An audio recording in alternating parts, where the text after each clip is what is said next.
Por kjo nuk do të thotë mos e vlerësojmë, se ne kemi parë edhe një rast e një përmbytje, në Durrës e ku kanë qenë, se çfarë sikletash kemi pasur. Në fakt, ndjes, Nikolen. Po, jo, nga një sot japë pikën, ne e mbyllim bashkë me... fatin e keq që ngritja e çmimit, sidomos kryesisht ke nafta, Lufta ekonomike, sidomos për shtetësi, nuk është e lehtë, apo jo? Kështu që sado larg për t'i thënë se jemi në sekondat e fundit i softa. Atëre, unë...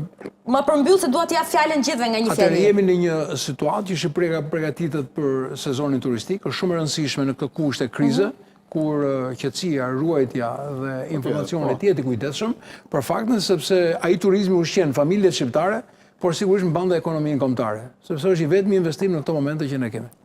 Zoti Gura? Duke qenë edhe, ndoshta, jo për dalë jashtë kontekstit apo temës, po si natë ditë Pashkësh, uroj që në fundit të gjithë i besojmë një Zoti dhe dash Zoti që të shkohet drejt i paqes, se në gjykimi qofsha e gabuar, por gjithmonë nga informacionet e huaja, nëse Trump nuk do të bjerë presidenti amerikan në një marrëveshje, rrezikon përfundimisht edhe zgjedhjet e veta.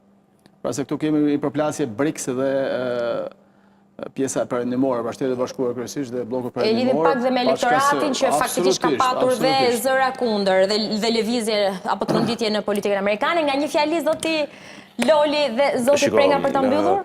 Po e përfundoj me atë që e nisa, që strategjia e mbrojtjes së Shqipërisë, dhe kjo është afatgjatë është përtej një bisede të sotme, është çështje jetike e vendit tonë, duhet të shndrohet nga një strategji reaktive dhe kapacitete thjesht mbrojtëse në nivelin e sulmeve hibride, në një strategji të mirëfillt që projekton rritjen e sigurisë dhe projekton fuqi të mirëfillt, diçka që ne e kemi haruar këtu e 36 ose ndoshta më shumë